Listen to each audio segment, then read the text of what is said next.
بسم اللہ الرحمن الرحیم صلی اللہ علیہ حبیبہ سیدنا محمد وآلہ وسلم۔ یہ 40 فرامین مصطفیٰ صلی اللہ علیہ وسلم، ان میں اکثر جو ہیں یہ مشکات شریف سے ہیں، اور ان میں پہلے 3 آیات طیبہ ہیں مختصر، تو یہ ہمارے کورس کے اندر شامل تھا۔ تو چلو اس کو نا یہ ذرا ویڈیو بھی اس کی بنا دیں تاکہ باقی عوام کے لیے بھی فائدہ ہو جائے۔ تو اعوذ باللہ من الشیطان الرجیم، بسم اللہ الرحمن الرحیم۔ یہ سورۃ الحجرات کی آیت نمبر 11 ہے۔ تو کیا فرمایا؟ وَلَا تَجَسَّسُوا، یہ ایک لفظ یا مختصر تو ایک آیت کا یہ جملہ ہے، وَلَا تَجَسَّسُوا، اور جاسوسی نہ کرو۔ جاسوسی سے مراد کہ ایک دوسرے کی جاسوسی کرنا، یہ کیا کر رہے ہیں، یہ کیا۔ ہاں، یہ جو ملکی حالات کے لیے جاسوسی ہوتی ہے، یہ جاسوسی کرنا یہ جائز ہے ملکی حالات کے لیے، کہ ہمارے ملک میں کیا ہو رہا ہے، فلاں ملک ہمیں کوئی نقصان تو نہیں پہنچانے لگا، تو وہ جاسوسی جائز ہے۔ لیکن یہ جو آپس کی جاسوسی ہے، یہ اس سے ہمیں بچنا چاہیے۔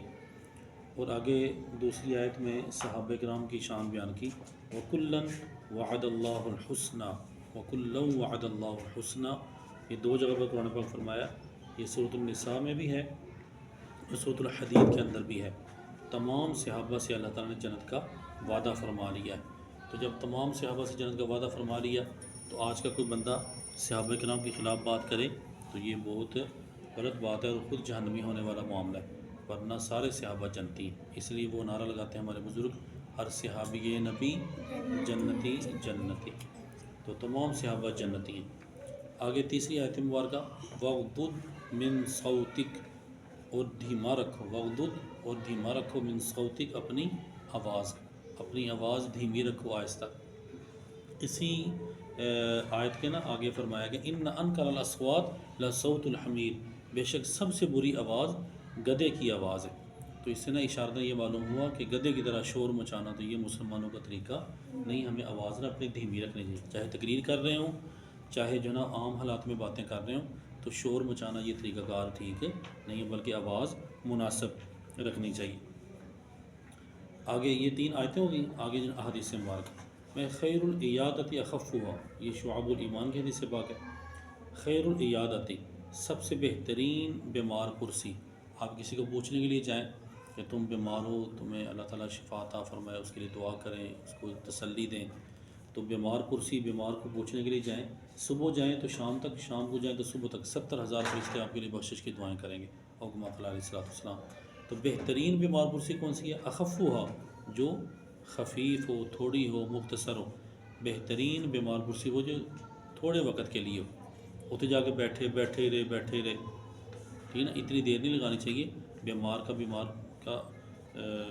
کا پتہ کرنے کے لیے آپ جائیں تو وہاں پر زیادہ دیر آپ نے بیٹھنا نہیں ہے، مختصر وقت وہاں پر بیٹھیں۔ اور ایک حدیث پاک میں اس کا ہاتھ آپ پکڑ لیں، حدیث پاک کا مفہوم ہے ہاتھ پکڑ کر اسے تسلی دیں، بھئی تم پریشان نہ ہو، اللہ تعالیٰ تمہیں جلدی شفا عطا فرما دے گا، اور کما قال علیہ السلام۔ تو آپ بیمار کے پاس جائیں تو زیادہ وقت نہ لگائیں۔ آگے الحاج والعمار وفد اللہ، حج کرنے والے اور عمرہ کرنے والے یہ اللہ کا وفد، اللہ تعالیٰ کے مہمان ہیں، ٹھیک ہے۔ جو اللہ کا مہمان ہو، سبحان اللہ، اس جیسا بندہ وہ کون ہوگا۔ تو یہ حج کرنا، عمرہ کرنا یہ بہت شان والا کام ہے، تو جو ایسا کرتا ہے تو وہ اللہ تعالیٰ کا مہمان بن جاتا ہے۔ تو تسی پتر کوشش کرو، میں بھی کوشش کروں کہ عمرہ بھی کرنا چاہیے، حج بھی کرنا چاہیے۔ تو کیسے کرنا چاہیے؟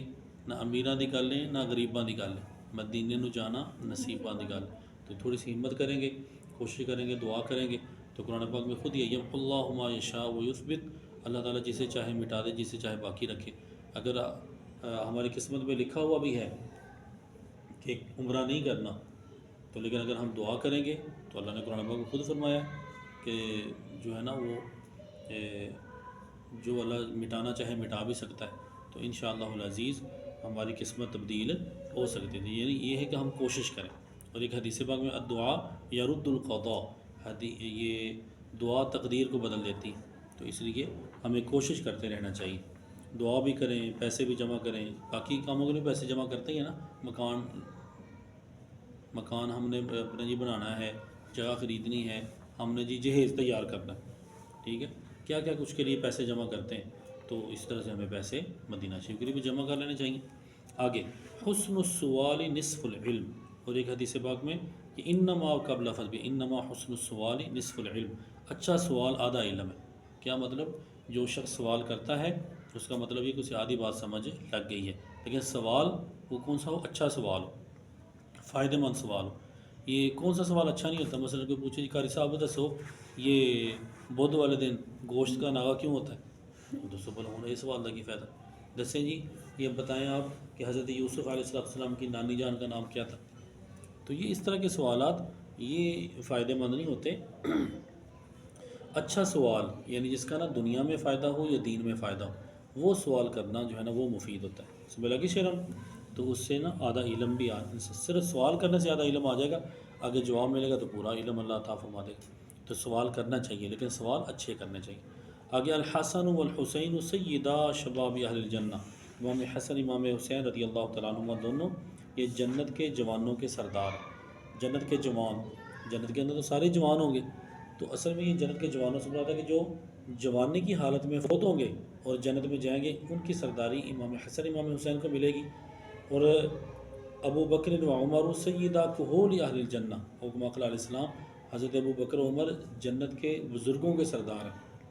مطلب یہ کہ جو دنیا میں بزرگی کی حالت میں فوت ہوں گے نا، ان کی سرداری حضرت ابو بکر و عمر کو ملے گی۔ اور عورتوں کی سرداری فاطمہ سیدۃ نساء اہل الجنہ، حضرت سیدہ کائنات جنتی عورتوں کی سرداری اللہ ان کو عطا فرمائے گا۔ ٹھیک ہے، تو یہ اسی لیے فرمایا تھا حضرت حکیم الامت علیہ رحمہ کہ سرداری اس گھرانے پر عاشق ہے، کہ جنتی عورتوں کی سرداری حضرت سیدہ کائنات کے پاس، جوانوں کی سرداری آپ کے شہزادوں کے پاس، جنت کے بزرگوں کی سرداری وہ جو ہے نا آپ کے دونوں سسر ہیں حضرت ابو بکر عمر، تو سسر بھی خاندان میں شامل ہوتے ہیں، تو وہ ان کے پاس ہیں ماشاء اللہ رضی اللہ تعالیٰ عنہ۔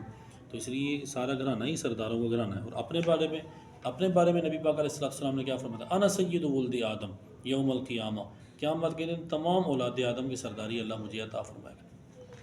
تو جی دیکھیں، حسن القرآن باصواتکم، حسن القرآن، قرآن پاک کو اچھا کرو، پیارا کرو، باصواتکم، اپنی آوازوں کے ذریعے پیاری آواز سے قرآن پاک پڑھو، سونا سونا کر کے قرآن پاک پڑھو۔ اذان پڑھنی ہے، قرآن پاک پڑھنا ہے سونا سونا کر کے۔ امام حضرت اسماعیل حقی رحمۃ اللہ علیہ یہ تفسیر روح البیان کے اندر نا یہ فرماتے ہیں 17ویں پارے کی تفسیر کرتے ہوئے کہ فرماتے ہیں کہ ایک نا عیسائی آیا ایک مسجد میں، تو جو مؤذن تھا نا، مؤذن کو آ کر نا اس نے بڑے پیسے اور بڑے تحفے لے کر آئے اس کے لیے۔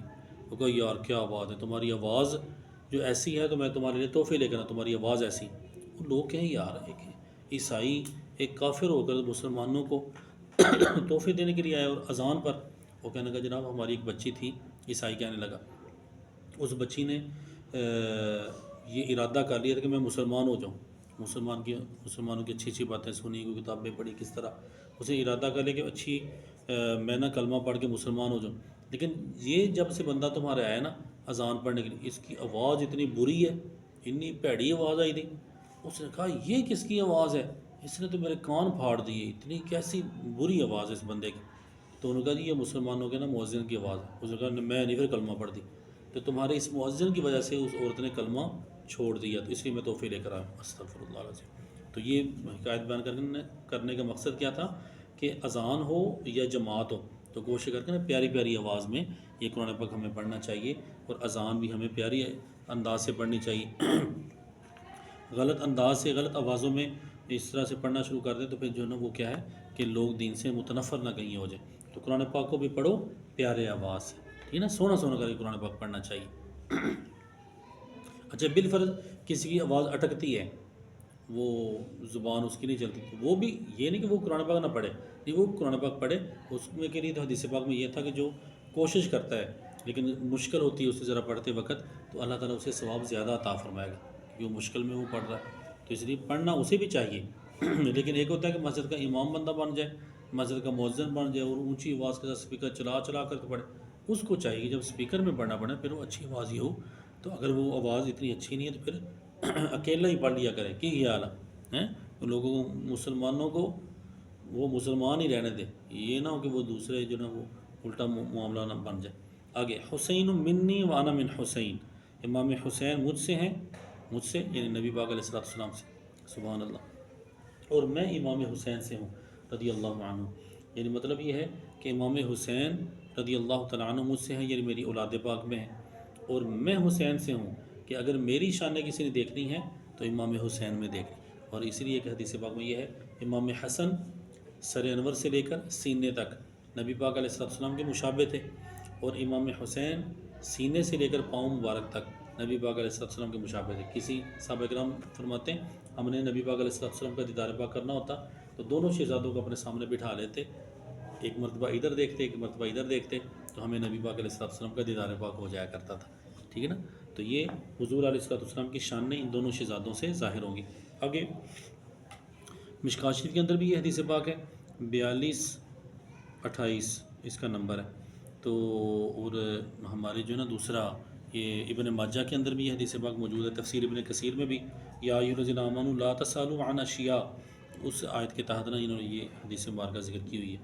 تو وہ کیا ہے، الحلال ما احل اللہ فی کتابی، حلال وہ ہے جو اللہ نے اپنی کتاب میں حلال قرار دے دیا، حرام وہ ہے جو اللہ نے اپنی کتاب میں حرام قرار دے دیا، وما سکت عنہ فہو مما عفا عنہ، اور جس کا اللہ نے ذکر نہیں کیا وہ چیز تمہارے لیے کیا بھلا جائز ہے، ٹھیک ہے۔ تو اس سے حدیث پاک سے نا بہت سارے مسائل اخذ ہوتے ہیں، یہ تیجا 40واں 10واں یا وہ چیزیں جن کا قرآن پاک میں ذکر نہیں ہے تو وہ چیزیں ہمارے لیے کیا بھلا جائز ہیں۔ اب یہ وہ جو کہتے ہیں تیجا حرام ہے، عرس حرام ہے، میلاد حرام ہے، 11ویں، وہ جی قرآن پاک میں کہاں یہ لکھا ہوا ہے؟ جب قرآن پاک میں ان چیزوں کو حرام نہیں کیا گیا تو یہ چیزیں کیا بھلا جائز ہے۔ ہاں اگر کوئی شخص کہتا ہے وما اہل بہ لغیر اللہ، قرآن پاک میں 2-3 مرتبہ یہ مختلف الفاظ کے ساتھ آتا ہے، اہل، جس پر بھی اللہ کے علاوہ کسی اور کا نام لیا گیا وہ چیز حرام ہے، تو ہم کہتے ہیں اگر یہ آپ کو ہوگا نا جس پر بھی اللہ کے علاوہ کسی اور کا نام لیا گیا، اس طرح تو دنیا کی کتنی چیزیں وہ معاذ اللہ حرام ہو جائے گی، حتیٰ کہ آپ کے گھر کو بھی کیا کہتے ہیں کہ یہ فلاں شخص کا گھر ہے، اللہ کا گھر تو نہیں نا کہتے، تو تمہارا گھر بھی حرام ہو گیا، ٹھیک ہے۔ اور یہ قرآن پاک کی کتنی صورتیں، سورۃ النمل، سورۃ البقرہ، گائے والی صورت، چیمٹی والی صورت، شہد کی مکھی والی صورت، مکڑی والی صورت، تو یہ کتنے، یہ اللہ کے نام تو نہیں نا، یہ تو اللہ کی مخلوق کے نام ہے، تو یہ کہنا کہ جس پر بھی اللہ کے علاوہ کسی اور کا نام آ گیا تو وہ چیز حرام ہے، اصل یہ نہیں ہے اس آیت کا ترجمہ، اس آیت کا ترجمہ یہ ہے کہ جس پر بھی اللہ کے علاوہ کسی اور کا نام آیا ذبح کے وقت کسی اور کا نام آیا تو وہ چیز حرام ہوگی۔ ویسے عام طور پر آپ دیکھ لیں یہ ہماری کتابیں بھی جو ہیں ہم وہ بازار سے چیزیں لینے جاتے ہیں، یہ کیا جی یہ صابن ہے، وہ جو بنا ہوا ہے اسے صابن اب خدا کا نام تو نہیں نا، خدا کی مخلوق کا نام ہی ہے، ہاں جی، تو یہ فلاں ہم گوشت لے کر آئے، فلاں پانی لے کر آئے، تو سب کے اوپر اللہ کا نام تو نہیں آ رہا، اللہ کی مخلوق کا نام آ رہا ہے، تو ایسا ترجمہ درست نہیں ہے۔ اصل یہی ہے جس پر بھی ذبح کے وقت اللہ کے علاوہ کسی اور کا نام لیا گیا وہ چیز حرام ہے، ورنہ چیزیں جائز ہیں۔ ہاں جی 10 ہو گئے، چلیں یہ 10 احادیث سے باقی پھر انشاءاللہ العزیز